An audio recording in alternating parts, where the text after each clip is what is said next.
daily Anfield Wrap roundup thingy out. Being give over here. Footy season's over, mate. You can tell it's been over. You don't know what to do with yourself anymore. Look at this interior design work. If we could pan out, we would. He's decked out all the walls in Liverpool paraphernalia. It looks great. The soz about us Spanish stars have made it back from Bal. It's made it as far as London, so we're hoping to get back that soon. But there's no need for it now. It all looks very good. All stuff that's been sent to us. Well, this and this. Thanks to those people that sent that. Yeah, Neil got sent this, and he can't remember who by. So if it was you, let us know, and we'll thank you properly. But it's cool, isn't it? It's good that. I like that. And yeah, the posters are really good as well. Stevie might be coming back soon. We haven't got that on the list. Well, yeah, he's a bit homesick apparently. He's been putting that out there quite a bit, hasn't he? Well, he did the Q&A with LA Galaxy fans where he was wasn't shy about saying he'd like to be in Liverpool. I mean, basically. I think if he does come back, if we just want to briefly talk on it, I can see it happening now. Whereas, under Rodgers, I couldn't. Yeah. It felt like, if Gerrard came when Rodgers was there, he's almost a bigger figure than him. Whereas he's obviously not bigger than Klopp in terms of managing stroke coaching. Yeah, and Klopp seems pretty relaxed about it. I think there's a lot of managers, not just Rodgers, but a lot of managers would be a bit unsure about having someone of that presence, and if things go wrong, people are going to be calling for him. But Klopp it doesn't seem to be bothered. Regardless of his success, he's got his tight-knit backroom team anyway. So you imagine if Stevie's going to come to Liverpool and coach, it's going to be way down the chain. He would probably academy or something like that, which would be great. By the way, I'll be made up with it. Yeah, I'm sure they'll find a role that'll suit him. You can come and do the daily bit if you're free, stay. He did actually pose with an Anfield Wrap sticker, which is the best place an Anfield Wrap stickers so far ended up, I think, isn't it? Yeah. It's going to be hard to beat that, but the challenge is out there. Elsewhere, this fella, I'll just ask you how I say this, I forgot already. Loris Karius, new goalie. Yeah, he's in Liverpool apparently. Paul Joyce has put it up. Joyce knows what he's on about. He's a 4 out of 5 source at least. Yeah, he's the leading man on Merseyside. He whips them all into shape. When he puts it out there, it's normally true, 99%. So he seems to be signing. He's going to be a Liverpool goalkeeper. What do you reckon, number 1?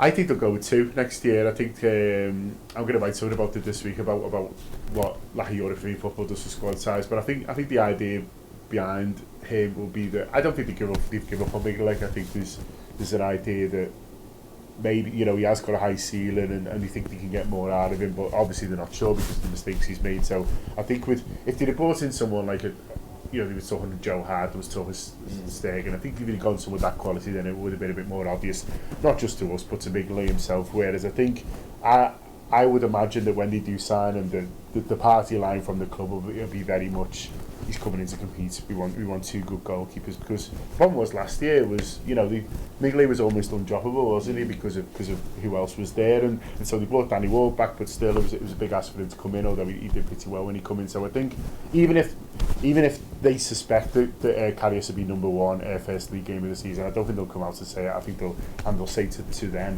this is kind of competition for places, and I don't think that's the worst shout in the world. I know there's some people who want Mignolet completely bombed out and want him gone, but I think this lad, he's come from Germany, he's come from Mainz, it's a completely different club, different size of club and different expectations. And we did an interview with Jerzy Dudek last month.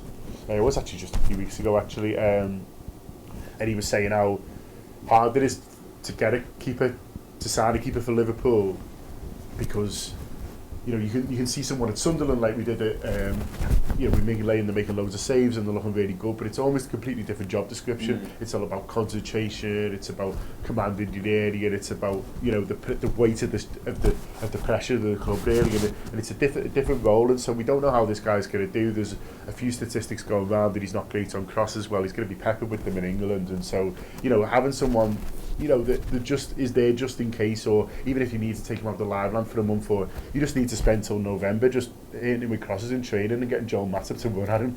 You know what I mean? I think the other thing on this as well is, you mentioned like Joe Hart and Stegen and like big names, if you like, who come in and they're number 1 and you spend a lot of money on them. But I mean, if you look back to say probably the last great goalkeeper we had in Reina, he wasn't like up here when we bought. He was at Villarreal. Yeah. He was at Villarreal. He was brought in.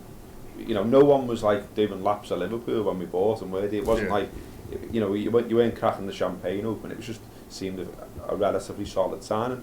maybe a bit like this fella. Yeah. What I'm saying is you don't have to always buy a superstar, do you? You can. It's from a league that Klopp knows. It's from a club that Klopp knows as well. So, you know, I think we've maybe got to trust him on this one and see what happens. No, definitely trust him. I just think with the level he's at, I think it's more likely that Mignolet will stay at least till January. Obviously, we all hope this fella's flying from day one, and you know, by November and December, you can quickly see that there's no room for our Belgian mate, and maybe he goes. But yeah, I think start of the season, I think they'll both be at Liverpool. Should we talk about the man? If you want, mate. Louis van Gaal's gone officially, and you know our mate Mourinho's in. Do you reckon he's going to be shushing us again and all this sort of stuff? It feels like a nice fit all in, doesn't it? Yeah. You know, if people a club that does our head in, a manager that does our head in, yeah, all the best lads in it. Yeah, it's going to make Old Trafford a bit more interesting next season generally. So yeah, it'll be interesting to see how he goes, obviously, and how he changes, because there's been a lot of talk. I mean, they could have got him when they got David Moyes, they could have got him when they got Van Gaal. He's been desperate to go there for ages, so there's obviously a few people at United who aren't sure, and they've gone to him as much out of a bit of desperation, really. So I think it's going to be interesting to see how he maybe if he adapts himself a little bit, you know, in terms of his personality, really, rather than his coaching style, or if he kind of just goes in all brash like he does, and yeah. We'll wait and see. Yeah, it's interesting, isn't it? Because, I mean, you know, Van Gaal spends a lot of money, and you think Mourinho's going to do just the same. Yeah. He's not like a manager who's going to come in and start developing the kids and want to do it that way. He's going to want to spend big time. So, yeah, we'll see. Be interesting. I'd still rather that Klopp, lads. Elsewhere, AC Milan, they want to loan Balotelli again. Yeah. Should we sell him? They're trying to get like a better deal on it as well than they want. I'm just buy him. Yeah. Well, there's talk of this. We don't want him. There's talk of a club who've been promoted, haven't they? You've got a bit of dough behind them that they want him. So, yeah. To be honest, as long as he's not here, you know, I don't care. Don't tell me how much we're still paying him. I'd rather not know. Yeah. There's no chance he won't back here, Mario. So you know, get off. I mean, on the transfer gossip as well, Gutters are back, which is our subscription show, all about the transfer gossip. They'll be running right the way through the summer, all about who was signing, what they're like, what that might mean for other players, and you know, the stuff we all talk about in the pub, that sort of stuff. But also as well, Sean, who's standing behind the camera now. In a posh Hugo Boss polo, I think we're paying him too much. Oh yeah. I don't think I've ever had it. My Hugo Boss, I've always looked at the price and thought, I haven't got enough dough there. Well, there you go. For Sean, yeah. Anyway, he's going to start doing, because he's boss and we're boss and we like to do boss stuff for you, he's going to start doing a bit of a Facebook feature about 5 o'clock every day, just giving you a bit of a roundup on where we are with gossip, but we thought of a bit of a different way to do it, because, you know, we're different. So have a look around 5 o'clock for that and tell us what you think. Elsewhere, Joe Gomez got a massive cake and he put it on Instagram. Did he? Yeah. I'm not saying that. I know he's 19 today. 19, frightfully young. I think Klopp's going to like him, and he's one that's kind of got a little bit forgotten, really. I've no idea how close he is to full fitness, whether he'll get it. You'd hope he'd get a full pre-season in him, but you know, when we talk about players signing and covered for full back and a 4-3 centre half, well, you sort of feel like you've got one there almost, don't you, if he can get back to how we saw him, because I think he is a natural centre half, although obviously he's played full back for us so far, but he looks like he's going to be a centre back. And you know, if there's less games next season and you're a bit worried about getting someone in a big money who's not going to play, then Joe Gomez is not a bad option. No, I liked him. I really liked him. Liked his attitude, liked the way he just came straight in the side, and he was 18 years old and it didn't really seem to faze him. Also, when I bumped into the team hotel in Basel and just mooched around and all these players are passing me, I saw Joe Gomez and he's absolutely massive. That sometimes goes, you know, off the radar when you're watching on the telly.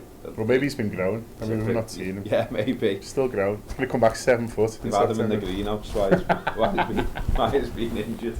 That's about it, I think, for today. Any just want to give a shout out to Alberto Moreno as well, who's spent all season with a daft haircut when while the football's going on, and now there's no football, has got himself a sensible haircut, number 2 all over by the looks of it. So well in on that, Albie, great timing. Well in, Albie.